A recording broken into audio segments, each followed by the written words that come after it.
Ուրեմն բնության մեջ գեղեցկություն կա, բուրավետություն կա, հոտ կա, համ կա, գույն կա։ Տեսեք, մեղուն թրջում է, գտնում ամենա հոտավետ ծաղիկը, նեկտարն է հավաքում, ամենալավ գեղեցիկ տեսարաններն է, չէ՞, մեղուն փնտրում ու գտնում, ծաղկած ծառերի վրա, ծաղկած ծաղիկների վրա, դաշտերի վրա։ Եթե դու ուզում եք ամենագեղեցիկ նկարը նկարել, ապա մեղվի հետևից գնացեք։ Մեղուն որտեղ որ կանգնեց, ուրեմն ամենագեղեցիկ բնապատկերն է։ Գեղանկարիչները պետք է գնան մեղվի հետևից, տեսնեն, թե որտեղ մեղուն կանգնեց, որ կարողանան այդ նկարը նկարել։ Բայց էլ դրա փոխարեն նույն բնության մեջ ճանճը։ Եթե ամենավատ տգեղ նկարը ուզում եք նկարել, հետևեք ճանճին։ Գնում ամենաբնության մեջ կեղտի վրա է կանգնում, աղբի վրա է կանգնում, ամենավատ տեղերն է գնում։ Նույն բնությունն է, չէ՞։ Բայց ինչու է մեղուն ամենալավն ընտրում, ճանճը ամենավատն ընտրում։ Նույն բաց բնությունն է, չէ՞։ Ճիշտ այդպես էլ մարդիկ են։ Եթե մարդը մեղվի նման է, այսինքն ինքը ճաշակ ունի, հոգևոր ճաշակ ունի, ամեն ինչի մեջ գեղեցիկն է տեսնում, գունավորն է տեսնում, հոտավետն է տեսնում, քաղցրն է տեսնում, համեղն է տեսնում եւ կարողանում ամենակարևորը ծաղկի վրայից նեկտար հավաքել։ Գիտես, դա մեծ արվեստ է։ Դու կարող ես հələ քո քաշը նայի, ասենք, մարդը գնաս ծաղկի վրայից նեկտարը հավաքես, բայց ծաղկին չվնասես։ Թողես, որ ծաղիկը շարունակի ծաղկել, որ հետո էլի գնաս նեկտարը հավաքես։ Բայց մենք չենք անում ծաղկի հետ։ Գնում ենք, պոկում ենք այդ ծաղիկը, հա։ Մի հատ հոտ ենք քաշում, հետո մտածում ենք ափսոս էր, մի հատ էլ դնում ենք ջրի մեջ, մի 10 օր կամ եթե հաջողվի 10 օր մնա, հա։ Հետո համ գցում ենք։ Տես մենք ինչ ենք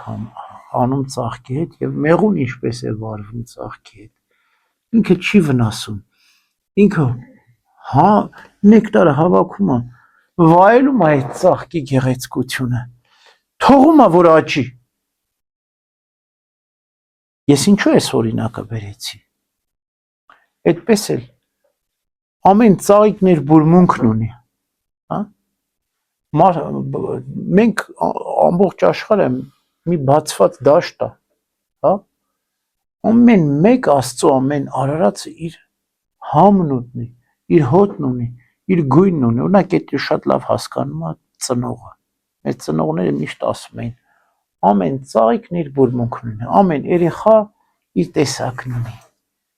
Եվ գիտես, այդ տեսակը Աստծուց է իրեն տրված։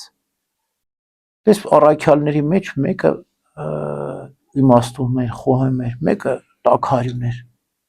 12 առաքյալ ընտրեց, չէ՞։ Մեր Տեր իհարկե մեկը դավաճան դարձավ, հետո նրա տեղը գրավվեց։ Այդ 12 առաքյալները ամեն մեկը մի յուրահատկություն ուներ։ Եվ Քրիստոս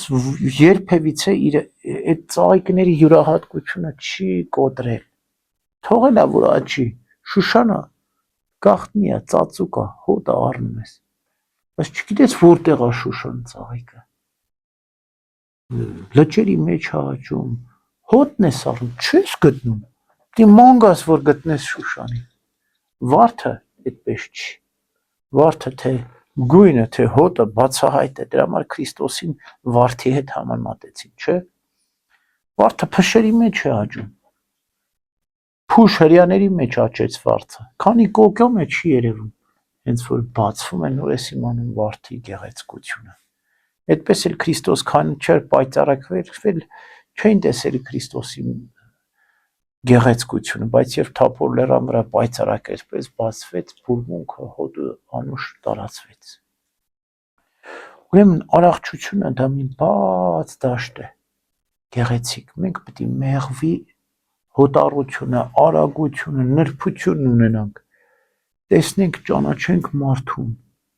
թողենք, որ աճի, ոչ թե կոտրենք, ոչ թե չարչարենք, այլ նեկտարը հավաքենք, սերը ունենանք։ Հիմա ծնողները մեր երեխաներին ինչպես են սիրում եւ ինչպես պետք է սիրեն։ Նեկտարը չեն հավաքում, դնում են իրենց ստեղծած համակարգի մեջ կամ բանտի մեջ են դնում այդ ծաղիկները կամ այդ թռչունը, ասում են չէ, դու չգիտեմ ինչ թռչուն ես, սոխակ ես կամ